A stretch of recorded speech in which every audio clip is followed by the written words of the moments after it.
আমাদের বলা আছে একটা সরল ছন্দিত গতিসম্পন্ন কণার সর্বোচ্চ বেগ 0.03 ms/s। আমরা যদি এখানে লিখি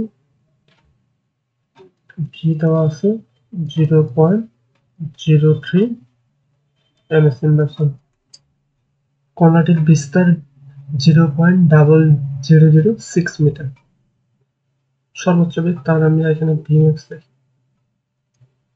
বিস্তার সরি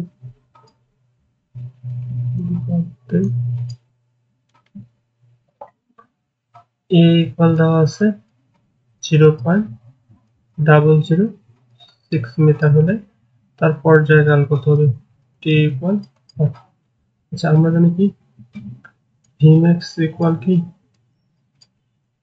ওমেগা এ। ওমেগা ইকুয়াল কত লিখতে পারি?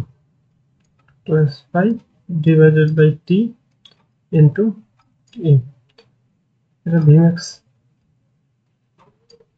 এখান থেকে টি ইকুয়াল কত লিখতে পারি? 2 pi into a divided by V max. তাহলে কত? 2 ইন্টু পাই এর মান 3.1416 ইন্টু বিস্তারের মান কত ছিল? 0.006। আমার ভিম্যাক্স এর মান ছিল 0.03। কত আসবে? আমি যদি ক্যালকুলেশন করি তাহলে আমরা পাবো 1.256 সেকেন্ড। পর্যায়কালের সেকেন্ড। এটা আমাদের আনসার। পরের অঙ্কটাতে যদি আমরা যাই, আমাদের কি কি বলা আছে? একটি সরল সন্ধিত গতিতে চলমান বস্তুর বিস্তার। মানে আমার দেওয়া আছে যেগুলো, ওইগুলো আমরা লিখে ফেলি। প্রথমে এ হচ্ছে 0.01 মিটার, এফ হচ্ছে 12 হার্টজ, বস্তুটির 0.005 মিটার সরণে বলছে। কতটুকু সরণ? 0.005 মিটার সরণে বেগ কত হবে সেটা নির্ণয় করতে বলছে। সর্বোচ্চ বেগ কত হবে সেটাও নির্ণয় করতে বলছে। আমরা কি জানি? বেগের সূত্র v equal omega root over a square minus x square. Omega আছে কি এখানে? ওমেগা নেই। ওমেগার পরিবর্তে কি লিখতে পারি? 2 pi divided by T into root over a square minus x square. তাহলে হচ্ছে মান যদি বসে আমরা 2 ইন্টু 3.1416। আচ্ছা, 1/t এর পরিবর্তে আমরা হ্যাফ বসাতে পারি না? তাহলে আমরা একবারে লিখতে পারি 12 ইন্টু রুট ওভার এ এর ভ্যালু হচ্ছে আমাদের 0.01, তার উপর হচ্ছে স্কোয়ার, এক্স হচ্ছে তার উপর স্কোয়ার।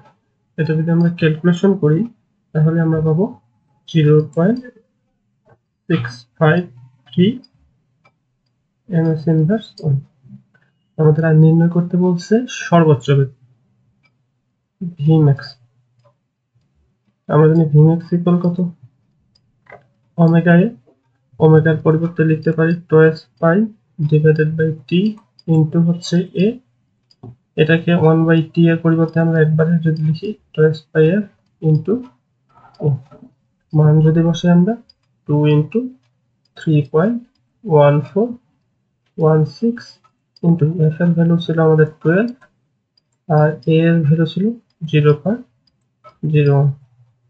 এইটুকু যদি আমরা করি তাহলে পাবো আমরা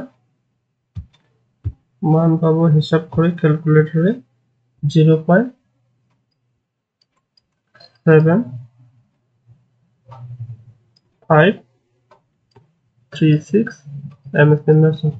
এটা হচ্ছে আমার সর্বোচ্চ বেগ আর এটা হচ্ছে আমার 0.005 মিটার সরণে বেগ। বের করা যাবে না? সাম্য অবস্থা থেকে কি পরিমাণ হলে সরল দোল গতি সম্পন্ন বস্তু কণার বেগ আচ্ছা, আমরা সরল দোল বস্তু কণার বেগ জানি v equal omega root over a square minus x square. 1 নম্বরে প্রশ্ন।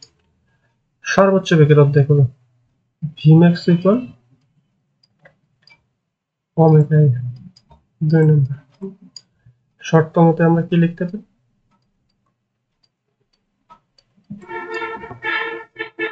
সরল দোল গতি সম্পন্ন বস্তু কণার বেগ লিখতে পারি ভি, সর্বোচ্চ বেগ ভি ম্যাক্স অর্ধেক,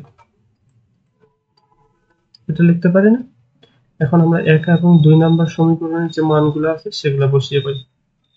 omega root over a square minus x square half omega এই ওমেগা আমরা হাফ দিয়ে দিতে পারি। তাহলে a square minus x square equal লিখতে পারি এ স্কোয়ার বাই হচ্ছে 4। এখান থেকে আমরা লিখতে পারি 3 a square by 4 equal x square. তাহলে আমরা এক্স ইকুয়াল কত লিখতে পারি? Root 3 divided by 2। যেহেতু রুট করস তাহলে প্লাস মাইনাস হবে। তাহলে এটাই হবে আমাদের আনসার। সাম্য অবস্থা থেকে প্লাস মাইনাস রুট 3/2 এ পরিমাণ সরণ হলে সরল দোল গতি সম্পন্ন বস্তু কণার বেগ সর্বোচ্চ বেগের অর্ধেক হবে।